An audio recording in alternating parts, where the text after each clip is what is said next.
rich people cringe and say, don't tell them that, Robert? Yes. Don't tell people what you know. Right. Keep them poor. So my father was the head of education, PhD, all that stuff. I go home and ask him, said, why don't we learn about money in school?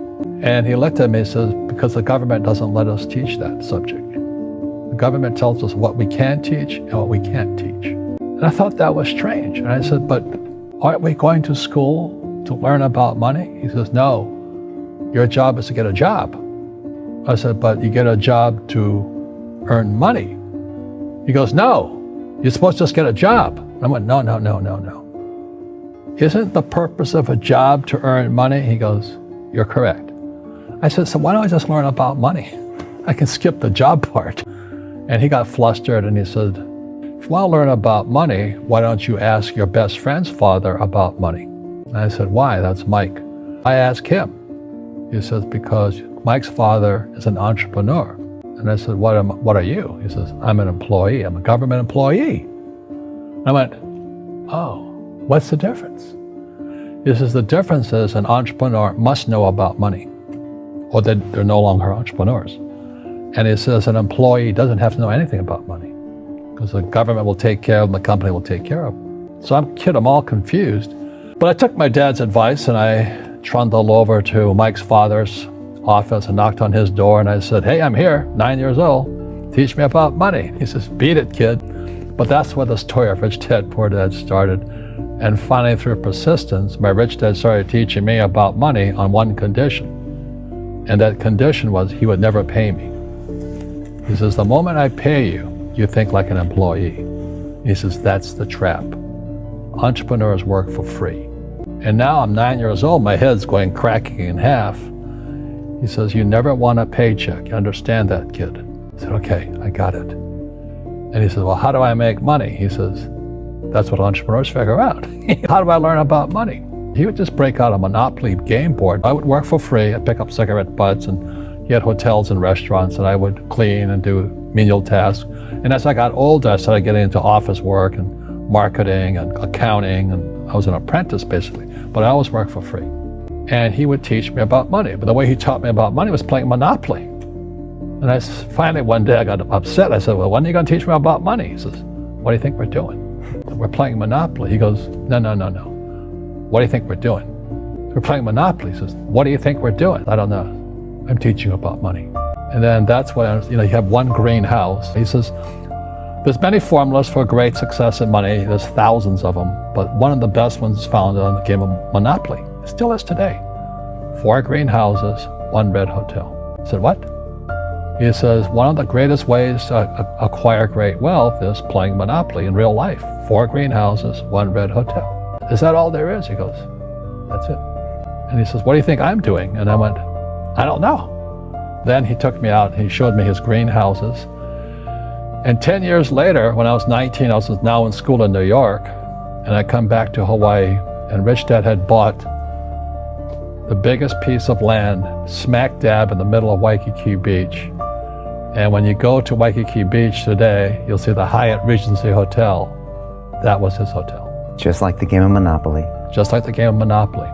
Acquired assets and they became bigger assets. He just kept what's called an assemblage, because that property wasn't that big at that time. So he had to buy out all the small guys. Because Waikiki was a little dirt water little town. So he'd buy out this shop owner and buy that shop owner. And it took him a while, but he finally assembled this large piece of property. And then he and Hyatt put up this giant hotel. It just sold for $800 million. So that's how I learned about money. I've had financial crashes. I've had people stab me in the back, but they're all good because I grow from it. That's spirituality. Right. People who are afraid of making mistakes, like they teach in school, they don't ever grow. Because spirituality is there's good and there's bad, there's right and there's wrong, there's up and there's down. Most people only want to be right. They only want to be positive. Well, you can't have that. That's not reality. Well, I wasn't poor by most people's standards, but I came from a family with a poor attitude, if you know what I mean. Because rich, poor, middle class, poverty starts with a fundamental attitude. Poverty is passed on. it's taught in your families. And middle class is taught in families. And so the people right now who are sitting at home, who are struggling financially or worried about money or unhappy, they may be making a lot of money, but unhappy with what they're doing, it was probably taught to you. You know, your super ego was taught, get a job, work hard, or you'll never be rich, or the rich are evil, or whatever. The school system will never teach you about money. The school system was designed to teach you to be an employee, which is important, or a doctor or a lawyer, a specialist, but never about money. And what most people lack is real business knowledge, like accounting, like debt, like taxes. You gotta know that stuff, but they don't teach it in school to anybody. So, and then when people ask me, how did your rich dad learn this when your poor dad, a PhD, didn't? And the answer is very simply, my rich dad, who's my best friend's father, his father died when he was 13. So his rich dad had this family business at 13 to run. So he had to drop out of school, which was his blessing. There's blessings, and sometimes the blessing doesn't look like a blessing, but it turned out to be a blessing. And then his teachers became his bookkeeper, his accountant, his attorney, his banker, his real estate agents. So he has what I call real teachers, not these fake teachers in school. You see, most teachers in school, they're out of ethics. They teach subjects they themselves don't practice. I asked the teacher, I said, I'm in my third year of calculus now. It was called strength of materials. I said, am I ever going to use this stuff? He goes, no. I said, why do you teach it? He says, because I get paid. I said, do you ever use it? He goes, no. And that's why, you have to, in life, one of the things I suggest to people, you got to find a real teacher versus a fake teacher. And a fake teacher is somebody who doesn't do what they teach. And a real teacher is doing what they teach every day. So my accountants, my attorneys, they're in it every single day. That's how I learn, because every day I'm solving problems in my business. So I have accountants and attorneys and bankers and all these people on speed dial because I'm solving problems with my team. I see you giving this knowledge out, and Yeah. do the rich people cringe and say, don't tell them that, Rob? Yes. Don't tell people what you know. Right. Keep them poor.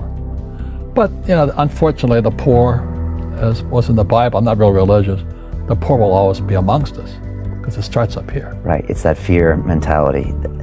It's in their words, and the words become flesh. Again, I'm not really religious. I flunked out of Sunday school also.